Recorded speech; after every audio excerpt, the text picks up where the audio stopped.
山河远阔，谢谢您来听我讲故事。欢迎收听悠然心语。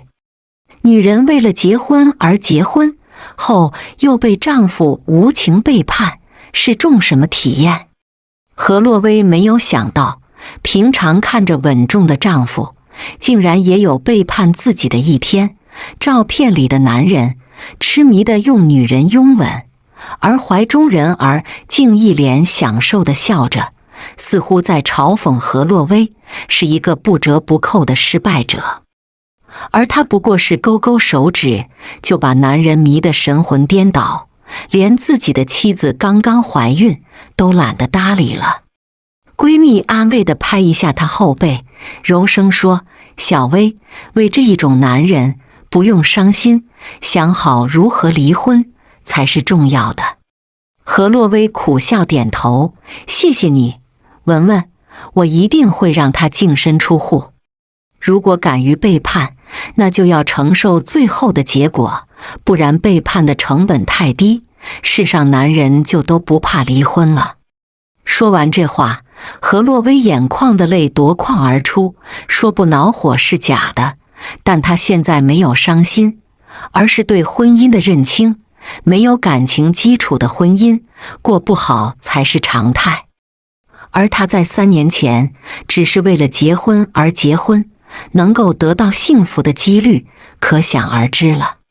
所以还是奉劝所有人，没有感情基础的婚姻不过是一座牢笼，让渴望自由的人发疯一般的想逃走。而有的人儿想要从中找到幸福，不过是天方夜谭，痴人说梦。何洛薇看到闺蜜关心的眼神，挤出一丝笑：“文文，你放心，我不会为一个渣男而让自己流泪过3秒。那好，我帮你找律师。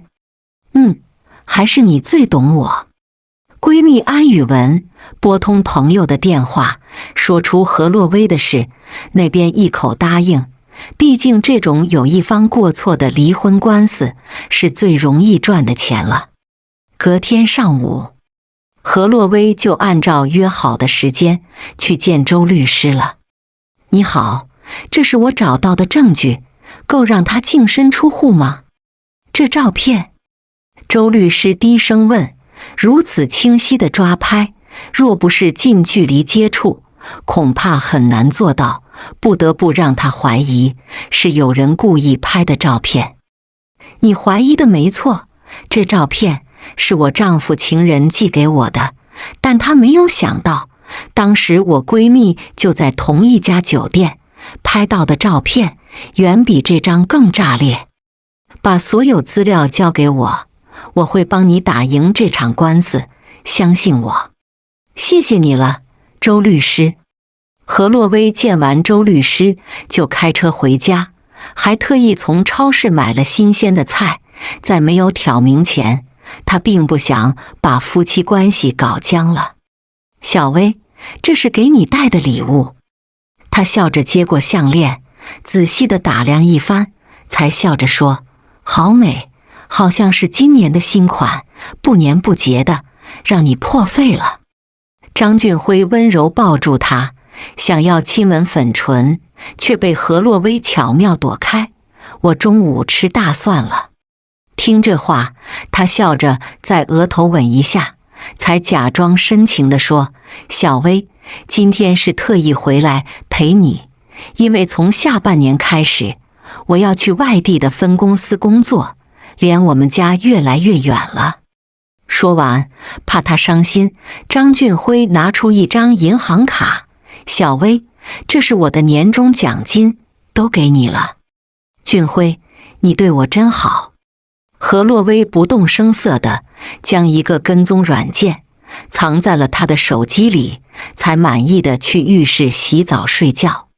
今晚张俊辉早早就上床躺好，而他洗完澡，故意穿一身性感的睡裙，笑着走进床边：“俊辉，我们好久没在一起，今晚我想跟你一起睡。”在印象里，张俊辉是个对男女之事冷淡的人，何洛威直到现在才明白，他并非凉薄，而是只对他没有兴趣，以至于两人结婚3年，每年在一起的次数都比不上每次来大姨妈天数，可以说是少得可怜。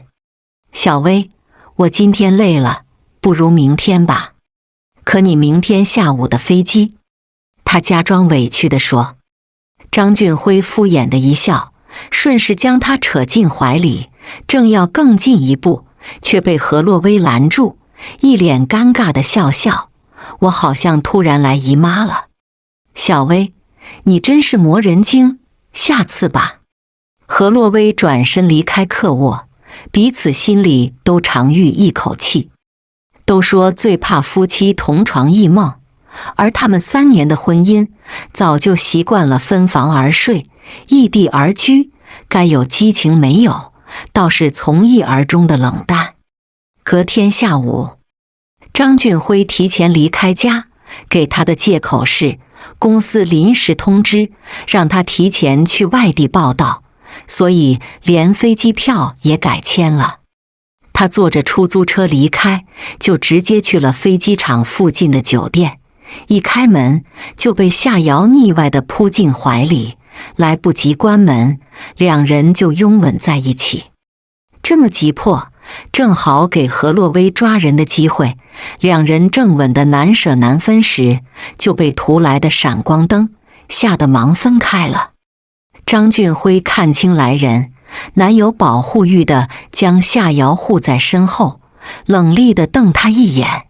何洛威，你这是干嘛？我还要问你呢，说好的要去飞机场，竟在酒店跟女人约会。张俊辉，这样娴熟，不是第一次来吧？何洛威把手机里照片发送给了闺蜜，以防渣男抢走手机。见状，张俊辉也不再争辩，而是示弱地看一眼他。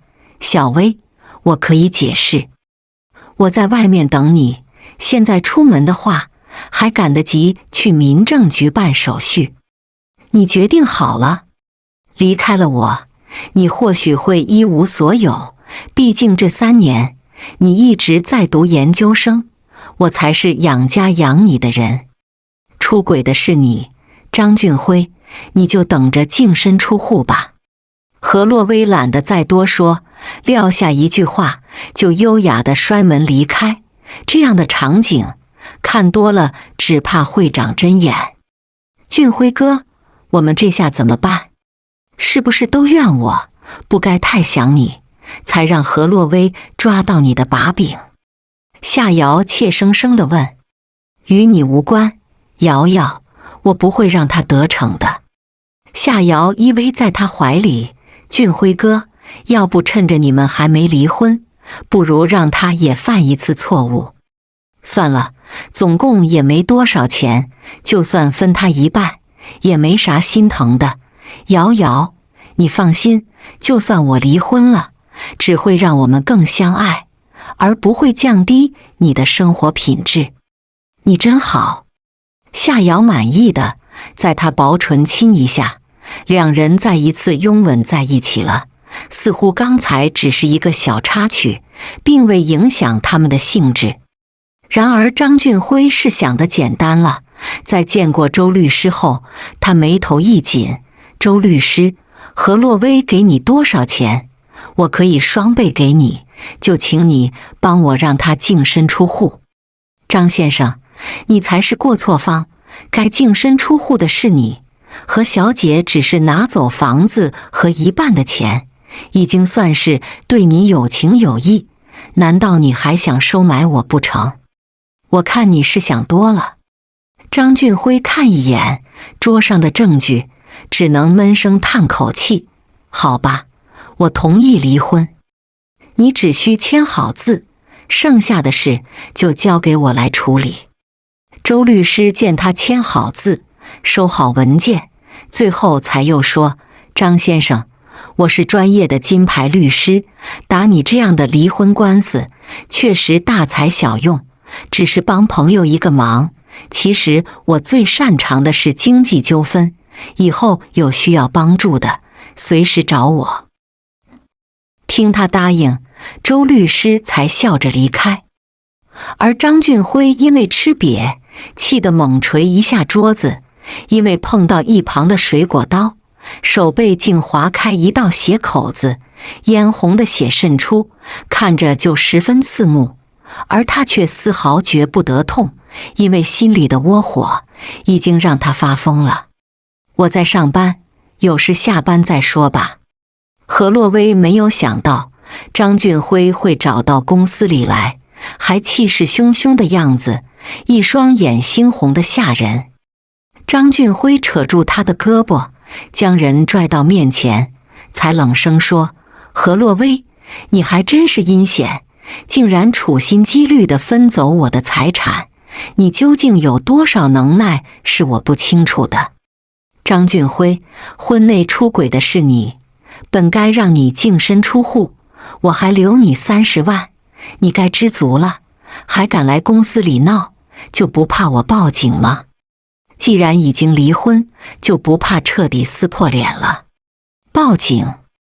我就是来看望前妻，警察也管这事。何洛薇，我这次过来就是告诉你一声，你敢算计我，我跟你没完，那就拭目以待了。”张俊辉气鼓鼓地瞪他一眼，见几个保安走过来，只能摔门走人了。想要报复他，自然不会在公众场合。张俊辉心里发誓，早晚会找到机会，让他彻底明白，惹怒自己就是在自寻死路。“你没事吧？”男同事关心地问。他笑着摇头：“我没事，谢谢关心。下午我要请假，剩下工作就交给你了。”把工作安排好后，何洛薇就拿包包走出办公楼，开车去接闺蜜的女儿，因为昨晚胃疼，现在带她去医院。好巧不巧，从医院出来时，竟遇到多年未见的前男友，让她眉头一蹙了。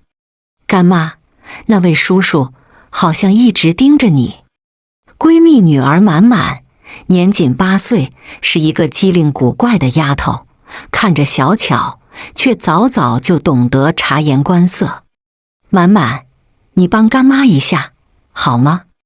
他们低声地嘀咕着，却没有发现赵怒尘已经走到他们身后，轻咳一声：“何洛薇，我们又见面了，5年未见，你倒是一点没变，你倒是变得沧桑了。”赵怒尘淡然一笑，想要邀请他吃晚饭，却听到满满喊一声：“妈，这位叔叔是我的新爸爸吗？”听弦外音，何洛薇身边的从不缺男人。这个信息让他眉头一紧，看向何洛薇的眼神变得捉摸不透了。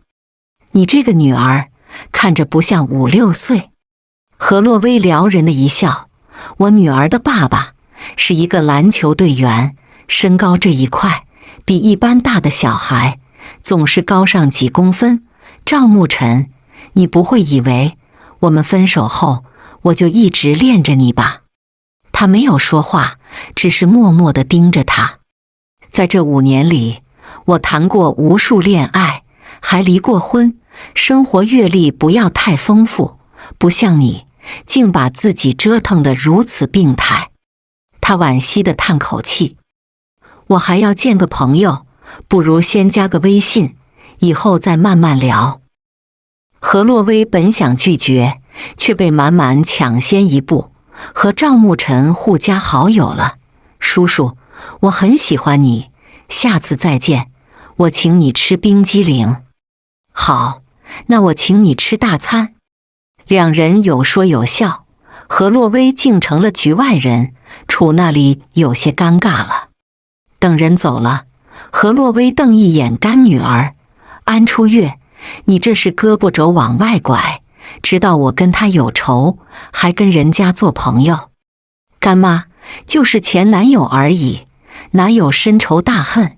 我就是想吃顿大餐，没有不爱干妈。”满满粘人地抱住他，凑近在小脸亲一下，才哄得何洛薇脸色缓和。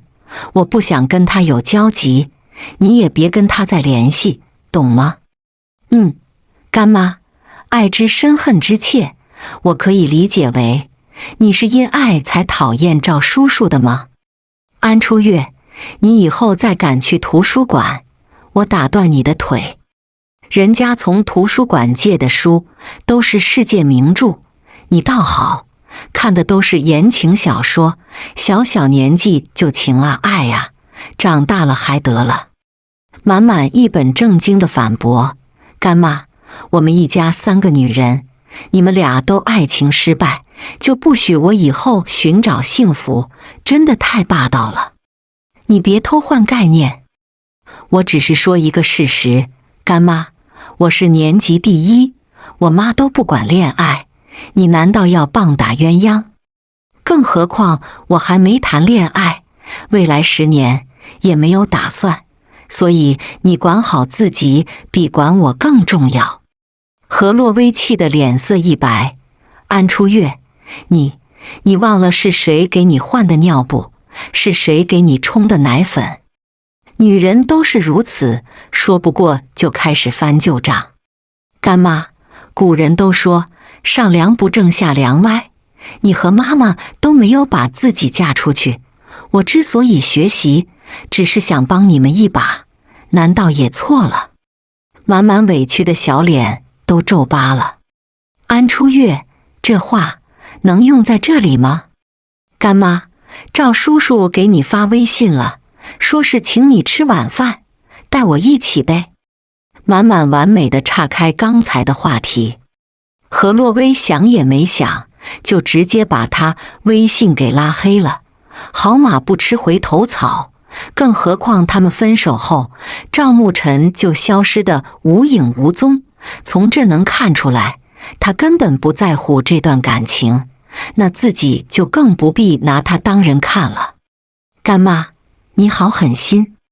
满满皱眉头地望着他，却被轻敲一下额头。你一个小丫头懂什么？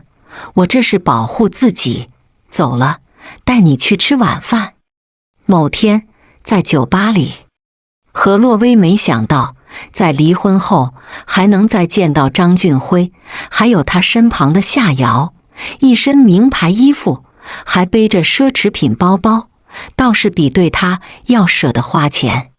听说你把房子卖掉了。张俊辉鄙夷地说，你还挺关心我。关心谈不上，只是遇到你这样的前妻，让我觉得恶心。张俊辉刚说完，就被何洛薇抬手给了一巴掌。我想打你很久了，张俊辉，你在婚内出轨，还找人在公司挤兑我，你的所作所为就算不上一个男人。他觉得被打没脸，伸手想要教训他，却被夏瑶拦住了。俊辉哥，我们还要见朋友，先走吧。这次先饶了你，下次我一定让好看。撂下一句话，张俊辉就搂着他的白月光，堂而皇之地走了。渣男就是这副德行，即便错了，也是一副盛气凌人的样子，让何洛薇觉得一阵的反胃。这时闺蜜的电话打来，她就匆匆去里面的包间了。夏瑶把钱给了一旁的男人，把这个给他丢饮料里，事成这钱就是你的了。放心，我一定办好，不过你们有啥深仇大恨，至于你这么害他？男人一脸玩味地问。他在我的婚房，我的床上，跟我的男人睡在一起，你觉得我不该报仇吗？夏瑶随意编的瞎话，就让男人气得咬牙切齿。我最烦抢别人男朋友的女人，你放心，这事我一定帮你办好。不过你说的要找有脏病的男人，这要加钱。先给你5000，事成再给你5000，赶紧去办事，不然他该走了。好嘞，等我好消息。男人接过钱，就换一身服务生的衣服，拿着酒走进包间了。何洛薇走出包间，要去洗手间时，就被一个男人扯住胳膊：“你喝醉了，我扶你。”“不用。”她被刚才这么一拽，头更加晕了，想要挣脱男人的手，却被用力地抱在怀里。男人嘿嘿一笑，凑近她的轻吹口热气，一阵浓郁的口臭让她险些吐出来。“你赶紧松手，不然我喊人了。你浑身燥热，还全身无力，如果推开我，你今晚可就麻烦了。不如你现在求我，我还能帮你消除身上的不适，而且你还会飘飘欲仙。”男人说着，就将她往酒吧外扯。眼看何洛薇就要被带走，赵慕辰竟突然出现在他们面前了。“放开他！你是谁呀？敢挡我的路！”赵慕辰抬手给他一拳，男人来不及反抗，就被他又一脚踹在地上。“这个酒吧是我朋友开的，你确定要跟我较量一下吗？我今天就先放过你。”话还未说完，男人就逃出酒吧了。好汉不吃眼前亏，更何况才给他3000块钱，不值当的拿命玩。赵慕辰将他扶住，低声问：“你没事吧？我好像喝错东西，你带我离开这里。”“我可以带你离开，但你把我微信加回来。”“赵慕辰，现在是讨论这事的时候吗？”他不悦地低吼。赵慕辰被训得一愣，尴尬的一笑：“你还是一点没变，凶得吓人。”翌日清晨，何洛薇醒来时，望着陌生的环境以及地上凌乱的衣服，让她回忆起昨晚发生的事，是自己将赵慕辰推倒，还一脸强势地跟他说：“你帮我这一次，最多我请你吃饭，不许拒绝我。”结果她就将前男友给睡了。早，赵慕辰从浴室走出来，一脸邪笑地望向他，让人捉摸不透的眼神以及其中掺杂的情意，让何洛薇紧张地倒吸一口气。“早，你昨晚没走。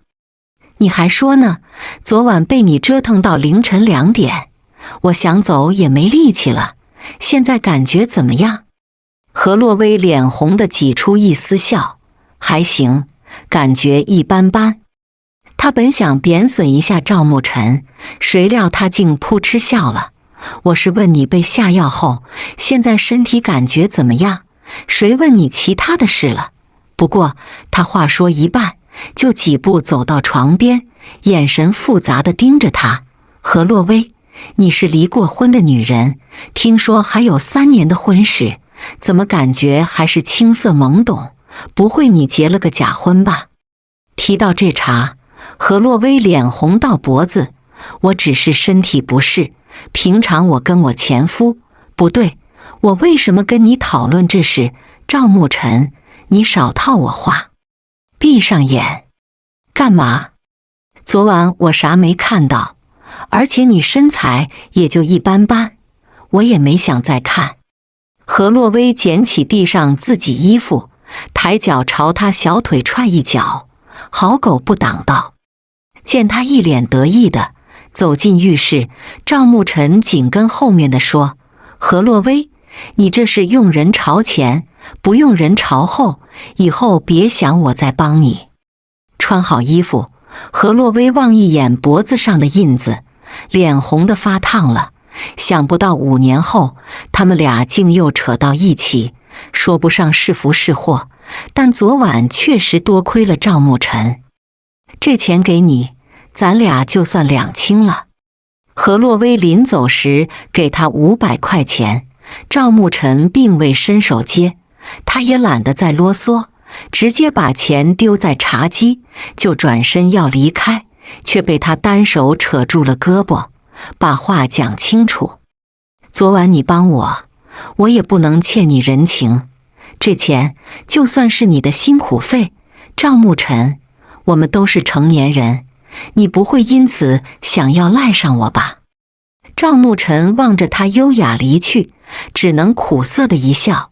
这女人还真是让他头疼。去公司后，他看一眼摆在办公桌上的入职报告，微蹙眉头地说：“张秘书，这个想要让他来上班，我另有安排。”那何洛微问起来：“我该怎么跟他解释？”“你就实话实说，说我把他拿掉的。这样他可能记恨上您，不如我告诉他，是因为公司的缘故，才暂时不能聘用，把责任推给我。”“好的。”赵牧尘看一眼林默的简历，“张秘书，让他来给我当助理。”“知道了，赵总。”张秘书拿着签好字的文件离开，关门后他才无奈地摇头，领导的心思还真的难懂。明明可以相安无事，赵牧尘却非要引火烧身，是有钱人的人性。安宇文看着闺蜜喝醉了，拿她的手机打给赵牧尘：“喂，是我，何洛微的闺蜜安宇文，有事吗？”她慵懒地问。安宇文冷声开口：“我就想知道，你为何不让何洛微去公司上班？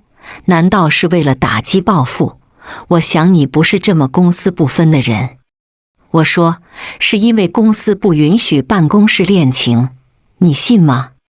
你还爱小薇？”“我不想否认。”“没有否认，那就是承认的意思。”安宇文再开口，语气变得缓和：“赵牧尘，你最好不要骗我，不然我不会让你好过。”“安宇文，满满是你的女儿吧？”“不错，何洛微虽说离婚了，你要是不爱她，请你别招惹她。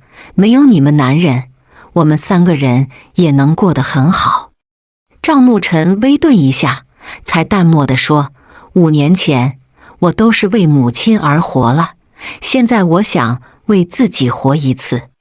我信你一次。”安宇文刚挂断电话，就看到直勾勾望自己的何洛微：“你刚才睡着，我帮你接的电话。”“哦。”何洛微慵懒地笑笑：“那个，你去的新公司打来电话，说让你等一等，他们会给你安排新的岗位，如果你愿意等的话。”“我估计没戏。”赵牧尘在公报私仇，他恨不得我不去公司上班。我想还是得找新工作。“也行。”安宇文看着他在喝酒，犹豫片刻，才又开口：“小薇，我听你说过，当初你和赵牧尘分手，是你提的。”“对呀，我提的分手，他也没有挽留。或许我说分手，正好让他出国更顺利了。男人嘛，都是自私自利的，没一个是例外。有可能他是有苦衷，那也说不准。”何洛微喝完最后一口红酒，才悠悠地说：“文文，他最大的苦衷就是不知该如何跟我提分手，不然也不会消失得无影无踪。”“那你们这一次重逢，他有解释过吗？”“没有，说了我也不想听。”何洛微觉得他现在最不想要的就是男人的感情。他才将房子卖掉，手里多了50万，享受生活多好，何苦再让自己陷进感情里，徒增烦恼？安宇文听说何洛微险些被算计，都是张俊辉搞的鬼，他第2天就去找他算账了。他刚走进办公室，就抬手打人，张俊辉恼羞成怒，扯住他的胳膊，就想动手教训他，却被一只手给拦住。抬眸时看向手的主人，吓得他忙松开手了。“顾总，是他在闹事，我只是替公司考虑，把人赶出去。她是我女朋友。”顾浩握紧他的手，带着人儿就走进办公室，而被甩在身后的张俊辉一脸的生无可恋，因为顾浩是新来的副总，得罪了他，等同于丢了工作，是个人都会崩溃。文文，我们终于又见面了。安宇文微微一笑，顾浩，帮我一个忙。张俊辉，我会处理他。谢了。安宇文转身要走，却被他单手拉进怀里，肆意的吻过之后，他才痴痴地说：文文，既然再遇到，我不会再让你从我身边离开。你敢威胁我？顾浩委屈的苦笑，我是在求你，文文，求你留下来，别离开我好吗？我要去学校接孩子，我陪你一起。安宇文用手拦住他，我是一个大人，不需要任何人陪我。1周后，何洛薇终于收到公司人事的电话，让他周一来报道。因为公司给的待遇最好，何洛薇不想赌气，痛快地答应了。毕竟现在给的岗位是销售助理，远比之前的副总秘书薪资要高出1/3，他没有理由跟钱过不去。进公司第1天，何洛薇就被叫去赵沐晨办公室，两人对视，他慵懒地开口：何洛薇，中午跟我一起吃饭。赵副总，恐怕不行，我中午还有约。那就让同事们都知道，你和我是曾经的恋人，还在不久前刚刚在酒店共度良宵，恐怕那样你就要被辞退了。好吧，算你狠。中午，两人约在离公司较远的餐厅。赵沐晨为他倒一杯茶，何洛薇笑笑，有话就说，我不想跟你待太久。他脸上很明显有不耐烦。赵沐晨扯出一丝笑，故意的在他手背摸一下，才一脸深情地说：小薇，我这么爱你，是非你不娶的。你疯了。何洛薇伸手摸上他的额头，一脸嫌弃地说：体温正常，也不是晚上，怎么就开始胡说八道了？但他们一举一动，在身后女人的眼里，却是在谈情说爱，让他嫉妒的要发疯，气鼓鼓地走上前：赵沐晨，你拒绝我的表白，就是为了他。既然你已经看到了，也该放弃，毕竟一味穷追猛打，只会让我反感。他一身穷酸样，哪里比得上我？赵沐晨，只要你娶我，就是林家的未来掌舵人，难道还不能让你心动？原来眼前女人就是林氏企业老总的独生女，妥妥的豪门千金，娶了她就能实现阶层跨越，成为人生赢家。可赵沐晨偏偏就是瞧不上她。我只爱她，此生也只想娶她为妻。何洛薇想要反驳，却被赵沐晨低头吻上粉唇，强势纠缠许久，才终于松开她，还不忘宠溺地来一句：小薇，我真的很爱你。这话终于让林梦娇气鼓鼓地摔门走了。你叫我来吃饭，就为了摆脱他，不然呢？你不会以为我对你旧情难忘吧？赵沐晨抿一下嘴，淡笑地问。何洛薇点下头，这样也好，咱俩算是两清了。赵沐晨，以后咱俩在公司就当是陌生人，你要是再敢纠缠我，别怪我动手抽你。赵沐晨突然一笑，时间充裕，把午饭吃完再走，正好我也有话对你说。懒得奉陪。他正要走，就听赵沐晨淡淡的来一句：你是一个新人，我作为老员工说几句话，你爱听不听，反正与我没有半点损失。被这么一刺激，何洛薇还就真坐下来。你说，我听。赵沐晨微抿一口酒，才慵懒地说：我的新助理林默是老板司机的侄女，我之所以用她，是在我身边过渡一下，方便以后轮岗。继续。你确实不适合当助理，非能力的原因，而是你的性格更适合做销售。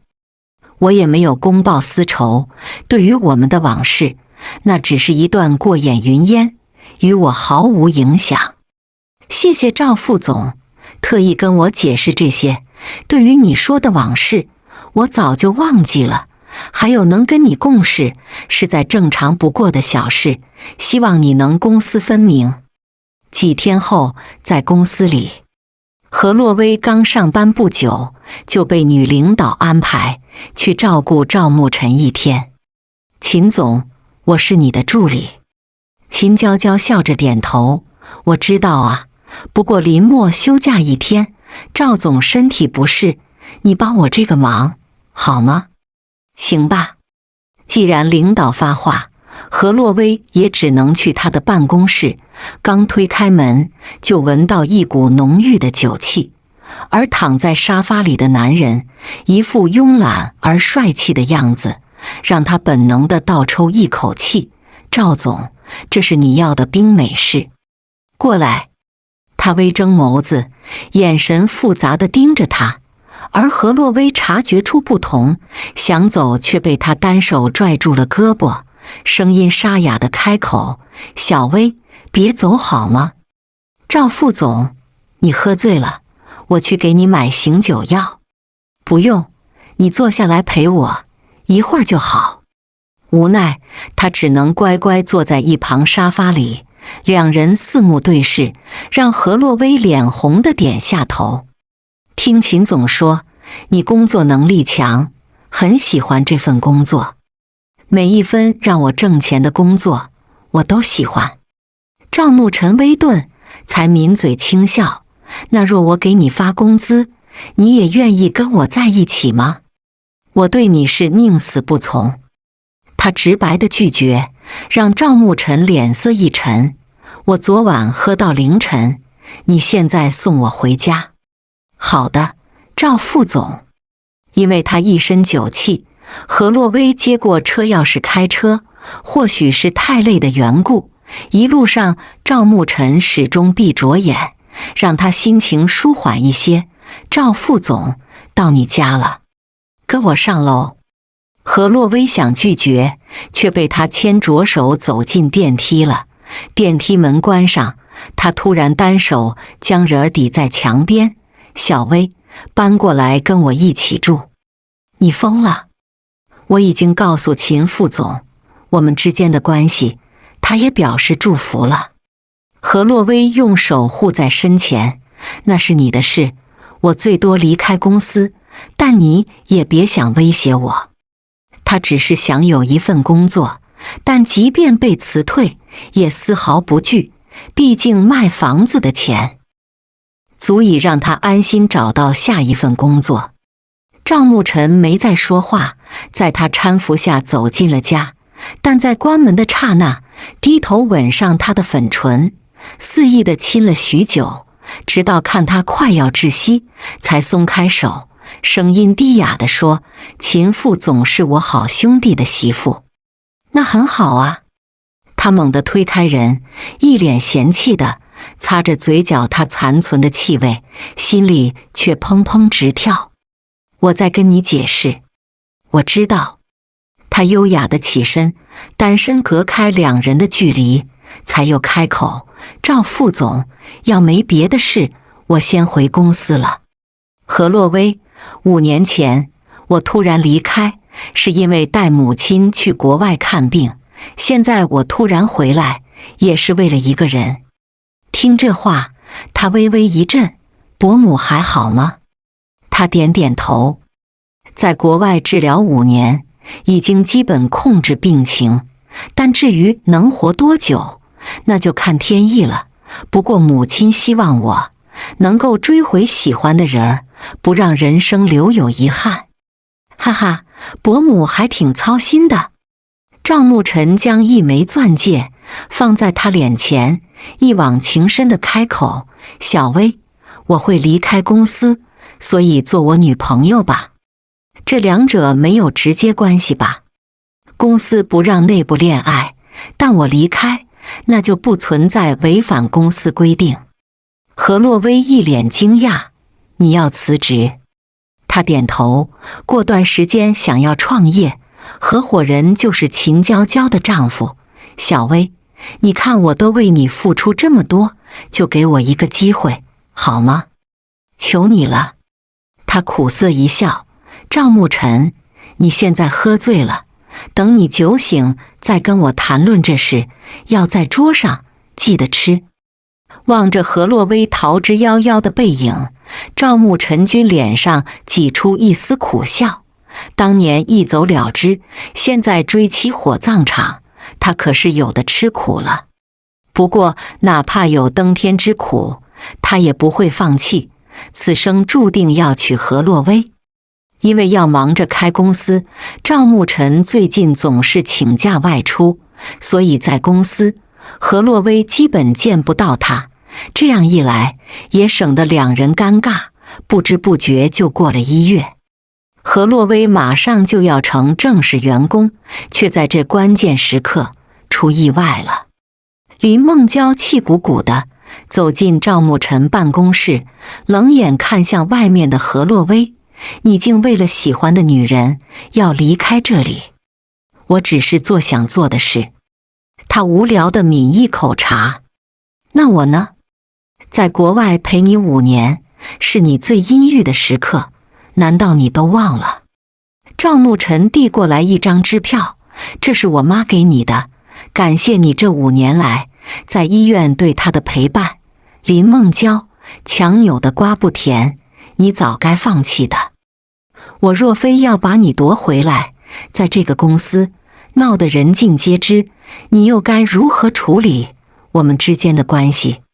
他们正在僵持，何洛威拿着一份文件走进了办公室，看见两人脸色阴沉，他本能想走，却被林梦娇喊住。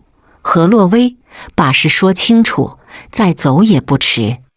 我在上班，懒得跟你闲扯。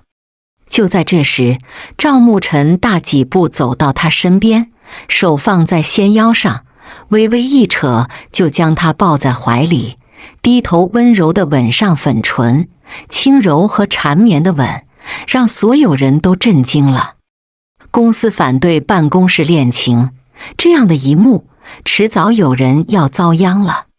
赵沐晨松开手，温柔地朝他一笑，小薇，我对你是认真的。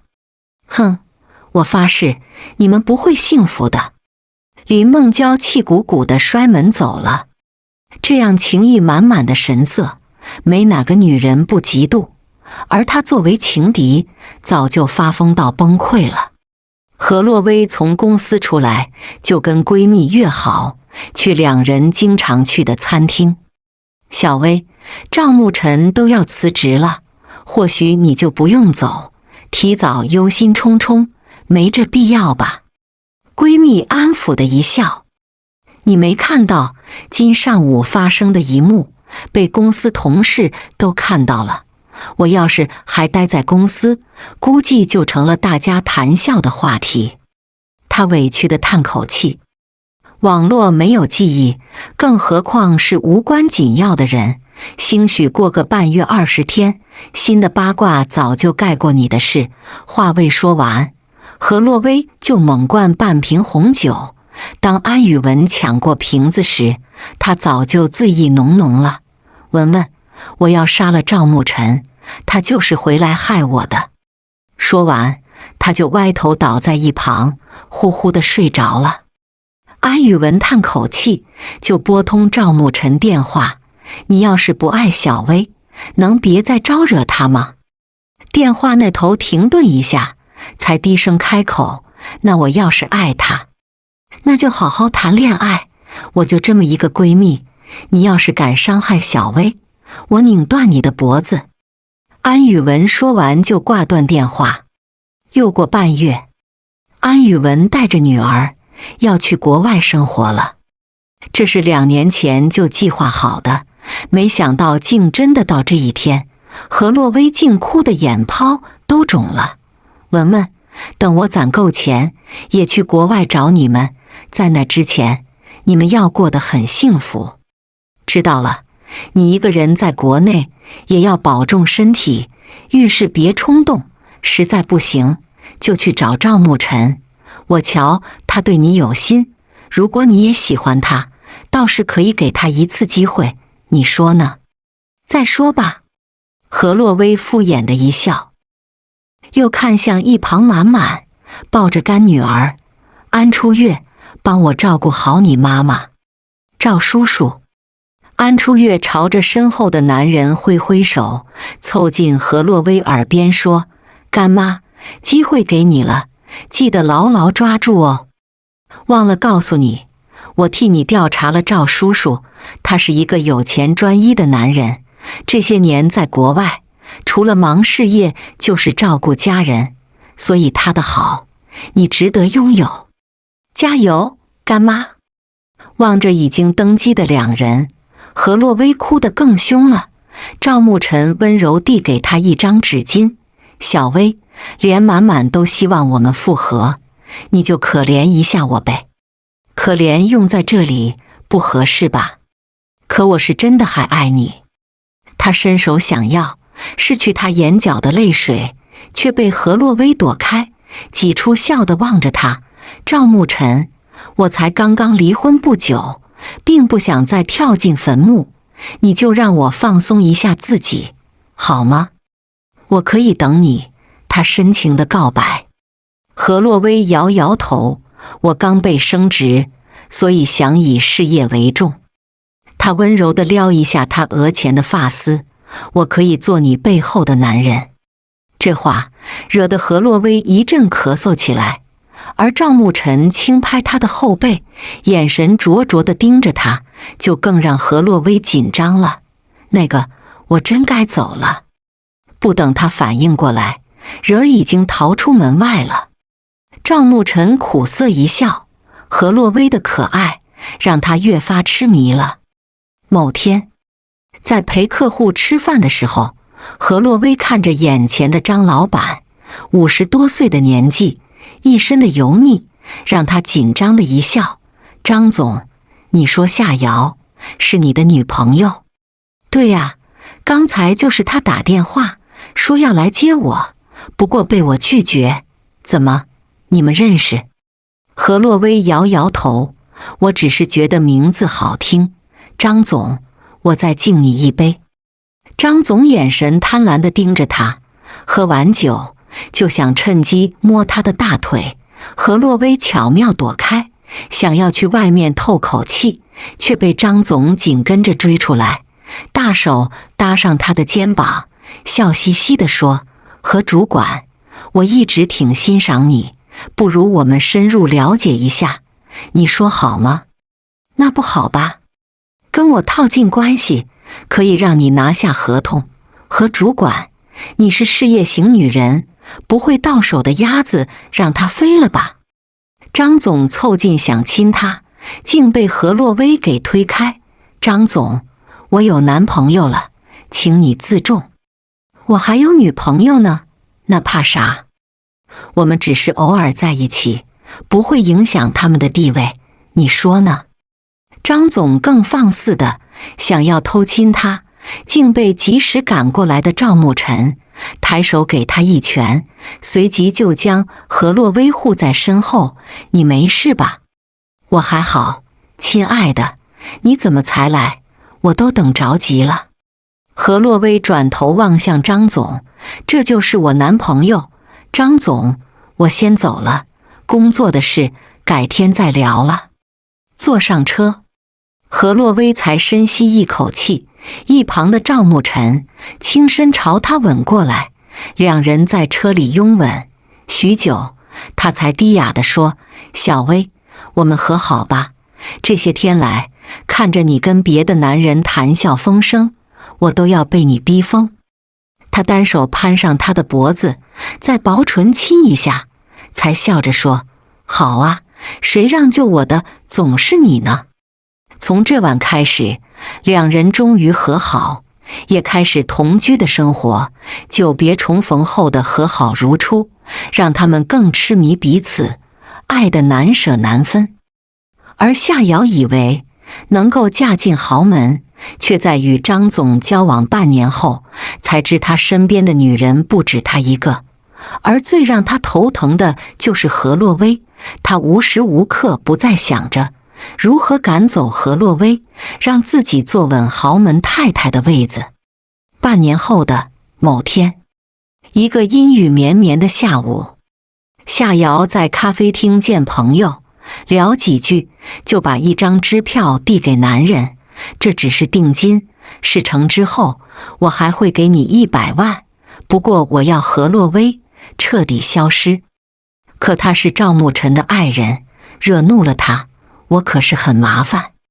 他不过是刚从国外回来，即便有钱有能力，与张总比起来，他还真不算什么。梁修，你不会怕了吧？梁修是雇佣兵出身，有钱就赚，可今天居然犹豫了，可见赵牧尘并非表面的那么简单。谁让我欠你一个人情，这是我接了。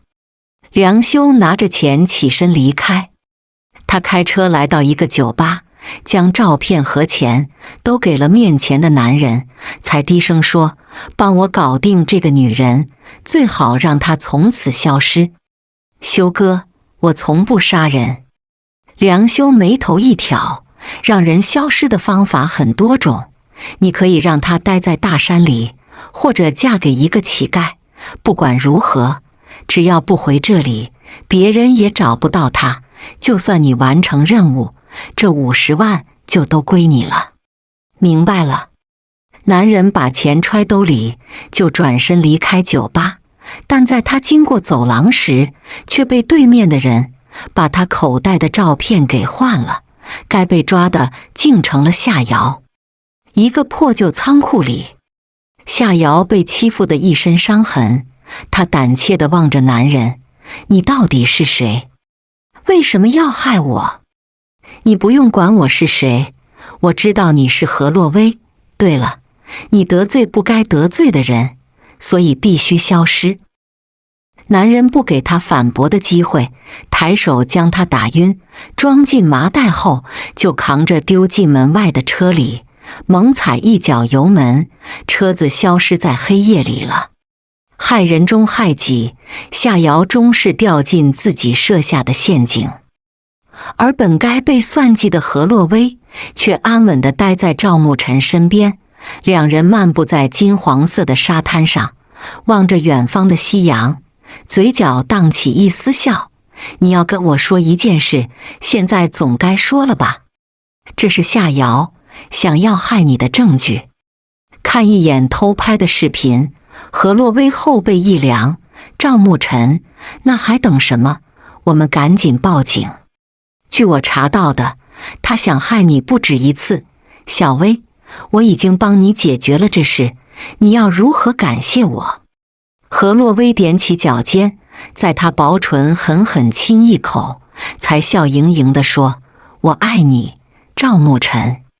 我也爱你，小薇，嫁给我好吗？等参加完文文的婚礼，我再答复你好吗？他只是太紧张，想要让自己缓和一下，却不想赵牧尘已经偷偷将钻戒戴在他指尖了，还特意的单膝跪地，一脸痴情地说：小薇，我们错过了5年，往后余生让我待在你身边，哪怕是当一个备胎，或者当你普通的朋友，就是别赶我走，好吗？何洛薇温柔地抚平他微皱眉头：赵牧尘，在我有危险的时候，你都能及时出现，这份在乎，我岂能不知道？那你是答应了？他一脸的惊喜，他却摇头了。赵牧尘委屈巴巴的眼神，让人看了心疼。何洛薇在薄唇亲一下，才一脸笑意地说：赵牧尘，我不要你当备胎，也不想跟你做普通朋友，我想当你的赵太太。他深情吻一下雪白额头，才一脸痴情地说：赵太太，很荣幸当你的赵先生，唯一的那种。全剧中，